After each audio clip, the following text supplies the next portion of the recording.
आज हम लोग जानेंगे संज्ञा के बारे में कि संज्ञा क्या है। तो संज्ञा की परिभाषा देख लेते हैं पहले। तो परिभाषा इसकी ये है कि किसी व्यक्ति, वस्तु, स्थान या भाव के नाम को संज्ञा कहते हैं। जैसे मनुष्य हो गया, मूर्खता, राम, सेना आदि। और संज्ञा के अगर व्युत्पत्ति के आधार पर हम भेद देखते हैं तो ये 3 प्रकार के होते हैं। पहला है रूढ़, दूसरा है योग रूढ़ और तीसरा है यौगिक। तो व्युत्पत्ति के आधार पर संज्ञा के भेद तो 3 प्रकार के होते हैं। अब इन भेदों को देख लेते हैं। तो पहला जो भेद है हमारा वो है रूढ़। तो ये ऐसी संज्ञा है जिसके खंड ना हो सकें। जैसे आम। तो आम में क्या है, जैसे आम एक शब्द दिया गया है तो आम में हम आ अलग कर लेते हैं और माँ अलग कर देते हैं। ठीक है। तो क्या इन दोनों का कोई अर्थ निकल रहा है? नहीं निकल रहा है, क्योंकि ये दोनों क्या हो गए हैं, दोनों वर्ड बन गए हैं। दोनों का कोई अर्थ नहीं है। अगर हम बड़े आ को अलग कर देंगे तो ये बड़ा बन जाएगा, और जब माँ को अलग कर देंगे तो ये सिर्फ माँ ही रहेगा, सिर्फ वर्ड रहेगा। तो इनका कोई मतलब शब्द का जो है अर्थ नहीं निकलता है। तो इसे ही हम लोग रूढ़ कहते हैं। रूढ़ कहने का मतलब ही यही होता है कि जब हम उसे विभाजित कर देते हैं तो उसका कोई अर्थ नहीं रह जाता है। जैसे घर है, ठीक है, घर में हमने घा को अलग कर दिया और रा को अलग कर दिया, तो क्या घा का कोई मतलब निकल रहा है? नहीं निकल रहा है। आप सिर्फ यही तो कहेंगे कि हाँ ये वर्णमाला का एक अक्षर है या वर्णमाला का एक वर्ड है। तो रूढ़ का अर्थ ही ये होता है कि जब आप उसे विभाजित करते हैं या 2 भागों में बांटते हैं, कुछ भी करते हैं, तो उसका कोई अर्थ नहीं निकलता है, शाब्दिक अर्थ नहीं निकलता है। ऐसे शब्दों को हम लोग क्या कहते हैं? रूढ़ कहते हैं। जैसे घर हो गया, हाथ हो गया, पैर हो गया, मुंह हो गया।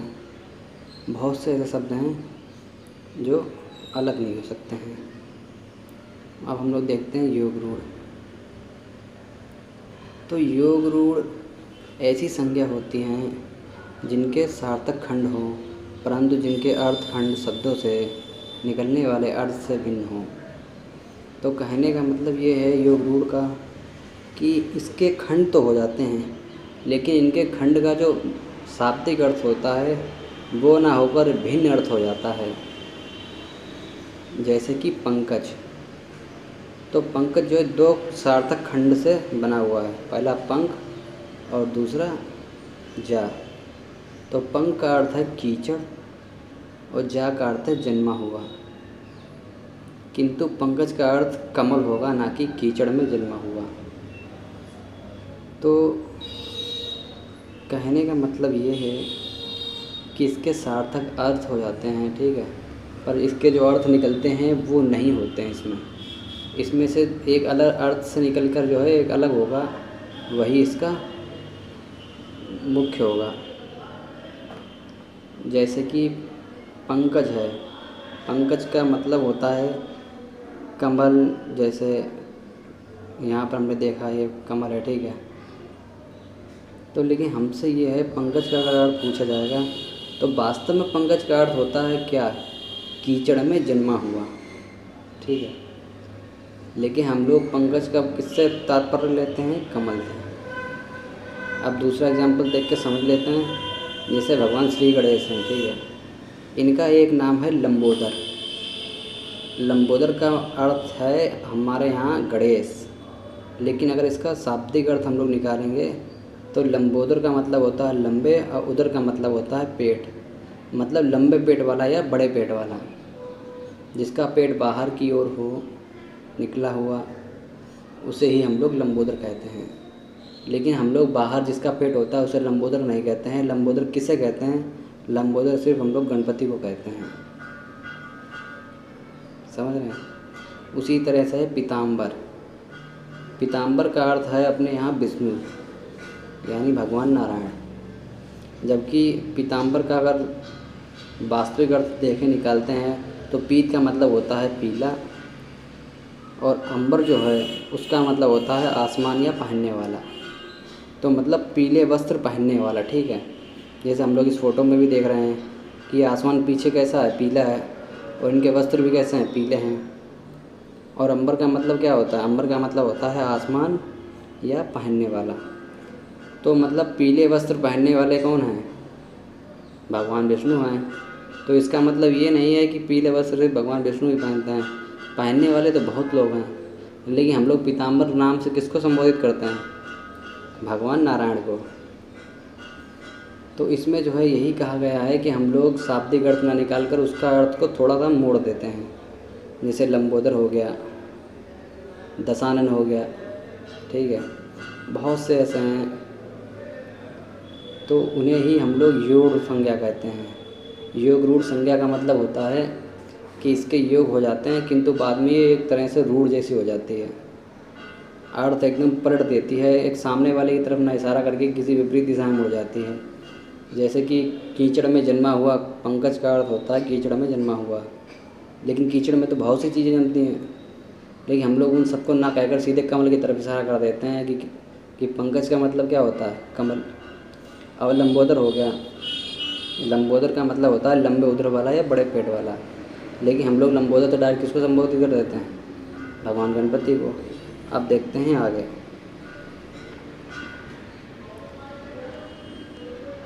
यौगिक। तो यौगिक एक ऐसी संज्ञा है जिसके खंड सार्थक हों, जैसे रसोई घर। यहाँ पर जो लिखा है रसोई घर, तो इसमें दो सार्थक खंड हैं, पहला है रसोई और दूसरा है घर। तो दोनों खंड क्या हैं, अलग अलग हो जाते हैं, और ये किसी विपरीत को नहीं दर्शाते हैं। जैसे कि योग रूढ़ में क्या था, ये जो चीज़ है उसको ना दिखाकर किसी दूसरी चीज़ की तरफ इशारा करते हैं, लेकिन इसमें ऐसा नहीं होता है। जैसे पाठशाला, विद्यार्थी, पुस्तकालय। अब यहाँ पर लिखा है विद्यालय।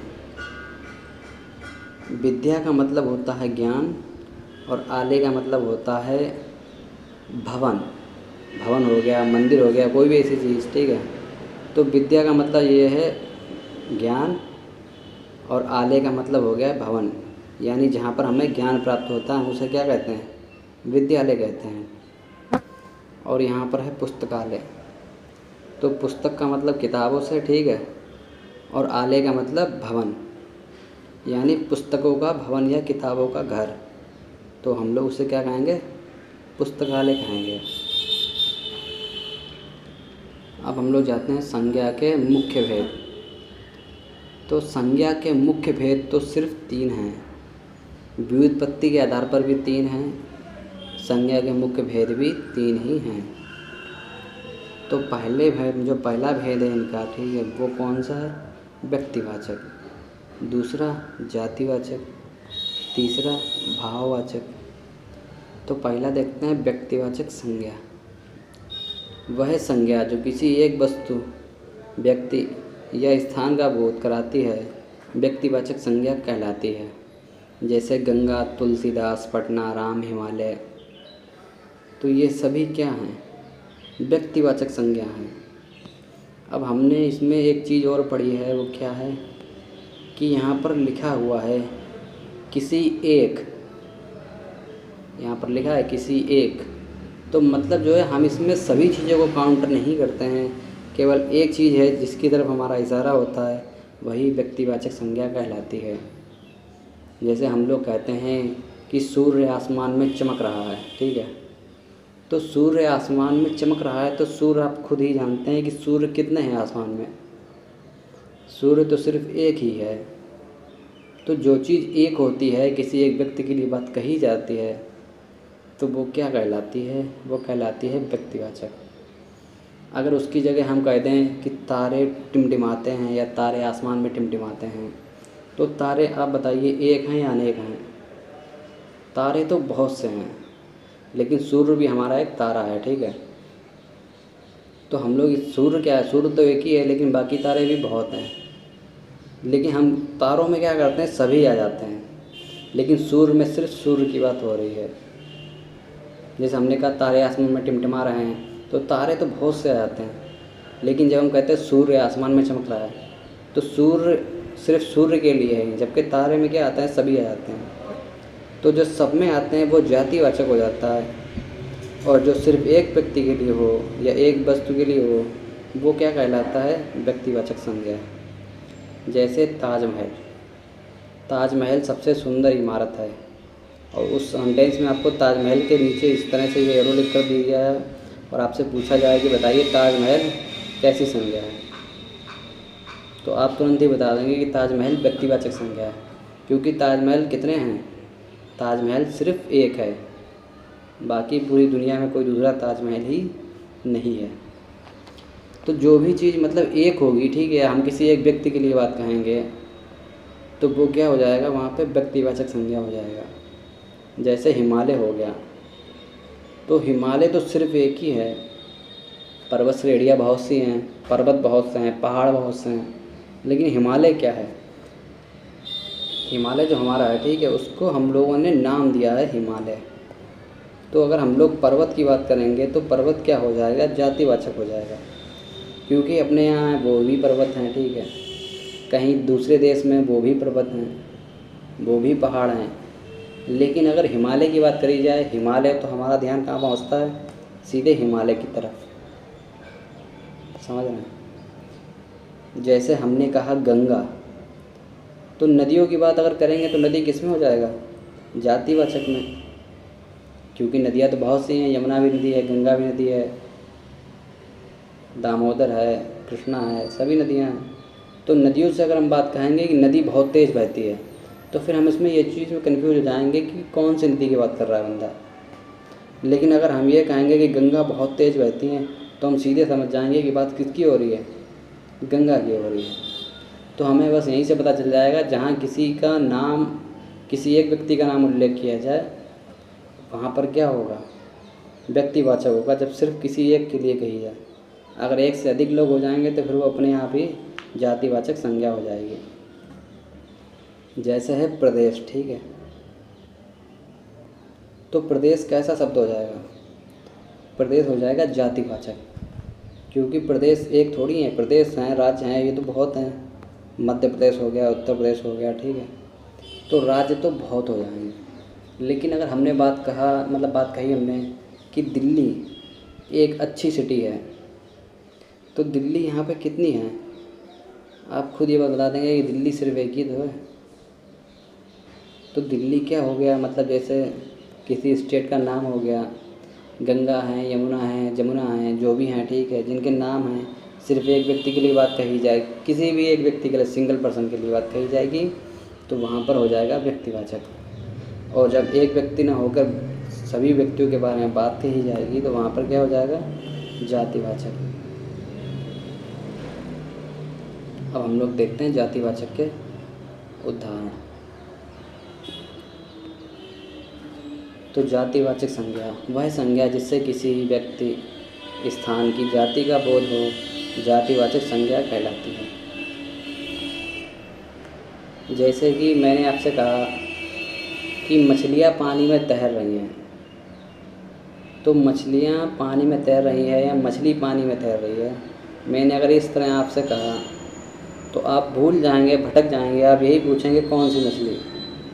क्यों? क्योंकि मैं सिर्फ उस समय जाति का बोध करा रहा हूँ उसकी, कि मछली पानी में तैर रही है, लेकिन मैंने ये नहीं बताया कि शार्क मछली है, ठीक है, शार्क है कि व्हेल मछली है कि डॉल्फिन मछली है कि सैल्मन मछली है, कौन सी मछली है, मैंने उसे ये नहीं बताया। मैंने सिर्फ उसे क्या बताया कि मछली पानी में तैर रही है। मैंने उसे ये नहीं बताया कि वो व्हेल है कि वो शार्क है, मतलब मछली का नाम नहीं लिया मैंने। और अगर नाम ले भी लूँगा तब भी वो क्या हो जाएगा, जातिवाचक में ही जाएगा। जैसे मैंने कहा व्हेल, ठीक है, व्हेल मछली, तो व्हेल केवल एक ही थोड़ी है यार मेरे, व्हेल तो समुद्र में बहुत सी हैं, ठीक है। जैसे मैंने कहा कुत्ता जा रहा है, तो कुत्ता जो है, ठीक है, मैंने उसे कुत्ते के नाम से, यानी कुत्ता क्या है, अगर ये कुत्ता है तो दूसरा कुत्ता आ जाएगा तो हम उसे क्या कहेंगे, कुत्ता ही तो कहेंगे। तो कोई भी चीज़ है जो सबके लिए प्रयोग में ना हो वो व्यक्तिवाचक होगी, और जो सबके लिए प्रयोग हो वो जातिवाचक होगी। जैसे कि अगर एक व्हेल आ गई, आप समुद्र किनारे घूमने गए, अगर एक व्हेल आ गई तो आप कहोगे व्हेल आ गई, और अगर दूसरी व्हेल उसी समय आ जाएगी तब भी आप यही कहोगे कि दूसरी व्हेल आ गई। तो नाम उसका व्हेल ही होगा, चाहे एक आ जाए चाहे 10 हो जाएं। तो इसीलिए क्या हो रहा है, हम सिर्फ उसकी जाति का नाम ले रहे हैं, उसकी प्रजाति का नाम ले रहे हैं कि हाँ ये व्हेल है। जैसे मैंने कहा टमाटर, तो टमाटर केवल एक ही चीज़ थोड़ी है, टमाटर बहुत से रखे होंगे, उन सबको टमाटर ही तो कहेंगे। ये थोड़ी कहेंगे कि ये हरा टमाटर है, वो पीला टमाटर, ये नीला टमाटर। टमाटर को सिर्फ टमाटर ही कहेंगे ना। तो इस तरह से जानवरों के नाम हो जाते हैं, सब्जियों के नाम हो जाते हैं। मैंने आपसे कहा पेड़, बहुत से पेड़ हैं। मैंने आपसे कहा किताब, तो किताब क्या हो जाएगा, किताब भी जातिवाचक हो जाएगा, क्योंकि आपको यही नहीं पता है किताब कौन सी है कौन सी नहीं है। तो अगर कहा जाए रामायण, तो रामायण क्या होगा, रामायण हो जाएगा व्यक्तिवाचक, क्योंकि रामायण कितनी है, रामायण तो सिर्फ एक ही है। ठीक है, मैंने आपसे कहा कि आप पुस्तक उठा लाइए, तो आप कंफ्यूज हो जाएंगे कौन सी पुस्तक के बारे में मैंने कहा। अगर मैंने ये कहा रामायण उठा लाइए तो आप क्या करेंगे, आप घर जाकर या जहाँ रखी होगी तुरंत जाएंगे रामायण को उठा लेंगे। मैंने आपसे कहा भगवत गीता ले आइए, तब आप जाएंगे तुरंत भगवत गीता ले आएंगे। मैंने आपसे कहा पुस्तक उठा लाइए, तो आप पुस्तक नहीं उठा ला पाएंगे, क्योंकि आपको पता ही नहीं होगा कि मैंने किस पुस्तक की बात कही है। जैसे सितारे हो गए, मैंने कहा सितारे चमक रहे हैं, तो मैंने ये बताया नहीं कि कौन सा सितारा चमक रहा है, मैंने सभी की बात की। तो इसमें क्या हो गया, जाति का बोध। अब देखते हैं भाववाचक संज्ञा। भाववाचक संज्ञा वह संज्ञा जो किसी व्यक्ति वस्तु के भाव का बोध कराती है, तो वह भाववाचक संज्ञा कहलाती है। जैसे सुख हो गया, सुख क्या है, हमारा भाव ही तो है। नफ़रत है, क्या है, हमारा भाव ही है। दुख, प्यार, मोटापा, बचपन, बुढ़ापा, ये सभी क्या हैं, ये सब के सब भाववाचक संज्ञा हैं, मतलब जिससे हमारी फीलिंग एक्सप्रेस हो। ठीक है,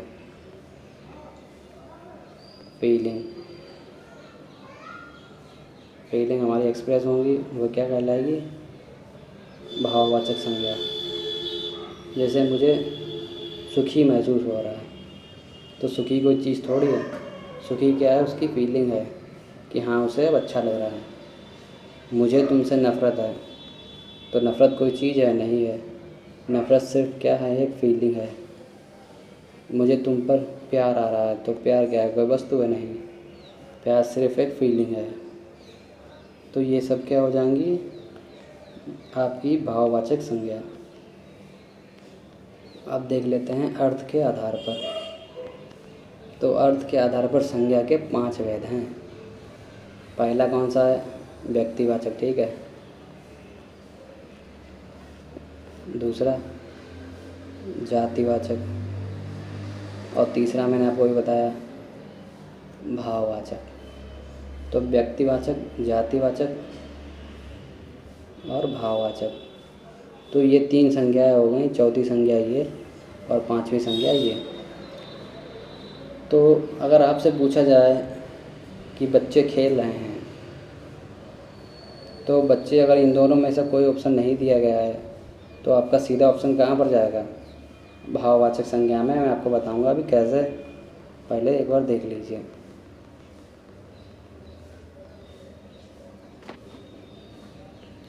तो अब देखते हैं समूहवाचक संज्ञा। तो समूहवाचक संज्ञा वह संज्ञा है जो पदार्थों के समूह या व्यक्तियों के समूह का बोध कराती है। जैसे गिरोह हो गया, झुंड हो गया, दल हो गया, सभा हो गई, सेना हो गई। तो ये सभी क्या हैं, ये सभी समूहवाचक संज्ञा हैं। कैसे हैं, जैसे मैंने आपसे कहा बच्चे पढ़ने जा रहे हैं, तो बच्चे में आप देख रहे हैं कि बच्चे में लड़की भी है लड़का भी है, दोनों हैं। तो ये क्या है, ये समूह है इनका, और समूह में सभी आते हैं, ये याद रखना। जाति में सिर्फ एक आता है, समूह में सभी आ जाते हैं। जैसे लड़के बात कर रहे हैं या लड़के बातें कर रहे हैं, तो हम देख रहे हैं कि जैसे ये फ़ोटो है, ठीक है, आप देख रहे हैं इसमें ये लोग क्या कर रहे हैं, नदी के किनारे बैठकर बातें कर रहे हैं। तो हम इसमें से ये बता सकते हैं कि हाँ लड़के बातें कर रहे हैं, कोई लड़की नहीं है इसमें, ठीक है। कौन बात कर रहा है, सिर्फ लड़के हैं। तो हमें एक चीज़ पता चल गई कि यहाँ पर सिर्फ और सिर्फ लड़के हैं, लड़कियाँ नहीं हैं। तो हमें सिर्फ किसकी जाति का पता चल रहा है, लड़कों की जाति का। और अगर हम यहाँ ये कहें कि कुछ लोग बातें कर रहे हैं, तो कुछ लोग में क्या होता है कि हो सकता है यहाँ कोई औरत हो, कोई महिला बैठी हो, कोई बैठा हो, कोई छोटी बच्ची बैठी हो। तो समूह से क्या होता है, यही होता है कि समूह में सभी आते हैं। जबकि जातिवाचक में क्या होता है, सिर्फ एक जाति का बोध होता है। जैसे बच्चे पढ़ने जा रहे हैं, तो ये हो जाएगा समूहवाचक।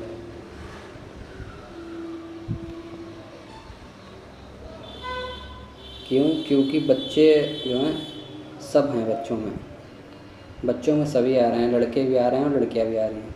जबकि लड़के बातें कर रहे हैं, तो ये क्या होगा, तो ये होगा जातिवाचक। क्योंकि हम किसकी बात कर रहे हैं, लड़कों की संपूर्ण जाति की। पुलिस ड्रेस दे रही है, तो यहाँ पर दे रही थी, तो पुलिस थोड़ा गलत हो गया, यहाँ पर अध्यापक होना चाहिए था।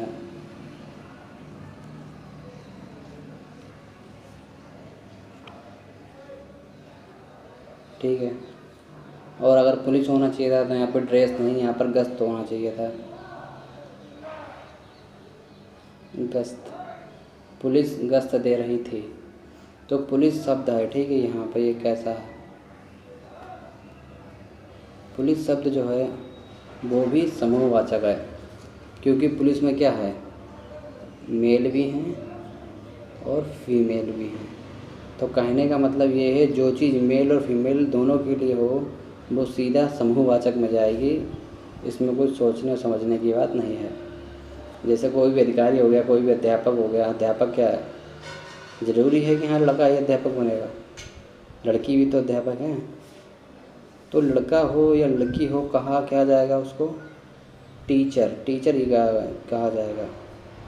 तो ये है, तो ये सभी क्या होंगे, समूहवाचक संज्ञा। तो समूहवाचक संज्ञा और जातिवाचक संज्ञा में सिर्फ इतना ही फ़र्क है कि अगर पूरे समूह की बात करी जाएगी तो समूहवाचक होगा, और सिर्फ एक व्यक्ति की जात की वाचक करी जाएगी। जैसे जानवर, तो जानवर किस तरह का शब्द है, जानवर समूहवाचक हो जाएगा। क्यों? क्योंकि जानवर में सभी आ सकते हैं, शेर भी आ सकता है, भालू भी आ सकता है, कुत्ता भी आ सकता है। और मैंने कहा कुत्ते भौंक रहे हैं या कुत्ते, तो क्या हो जाएगा, ये जातिवाचक हो जाएगा, ये समूह नहीं होगा। क्योंकि हम जानते हैं कि हम किसकी बात कर रहे हैं, कुत्तों की बात कर रहे हैं। इस तरह का आप देखते हैं आगे।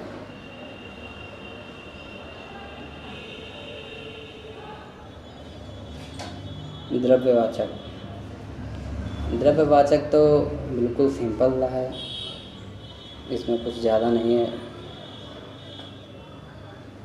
जैसे दूध हो गया, दही हो गया, घी है, चीनी है, ये सभी किस में आ जाते हैं। दूध फीका है तो दूध किस तरह का हो जाएगा, द्रव्यवाचक संज्ञा, ठीक है।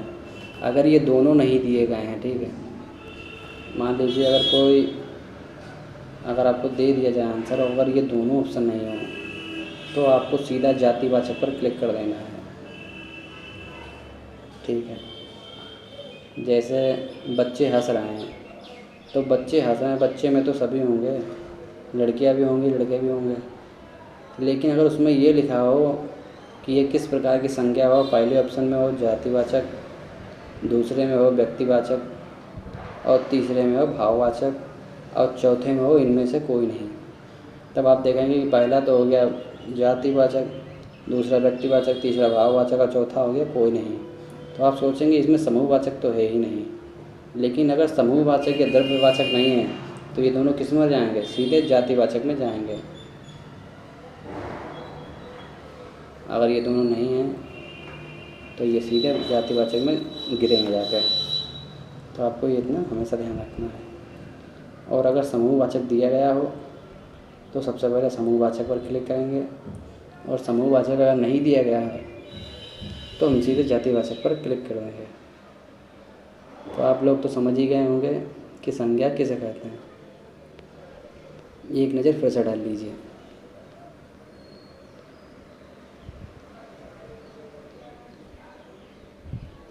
तो देखिए संज्ञा के भेद किसके आधार पर? व्युत्पत्ति के आधार पर। तो व्युत्पत्ति के आधार पर 3 भेद, रूढ़, योगरूढ़ और यौगिक। तो ये मोस्ट इम्पोर्टेंट है व्युत्पत्ति के आधार पर।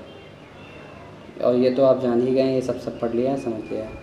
और संज्ञा के मुख्य भेद पूछे तब भी 3 ही होंगे, व्यक्तिवाचक, जातिवाचक और भाववाचक। लेकिन अगर इनके बाद संज्ञा का अर्थ के आधार पर अगर भेद पूछे तो 5 होंगे। कौन से बढ़ जाएंगे? तो एक समूहवाचक बढ़ जाएगा, दूसरा द्रव्यवाचक बढ़ जाएगा। तो उम्मीद है आप लोग समझ गए होंगे। वीडियो यहीं तक रखते हैं।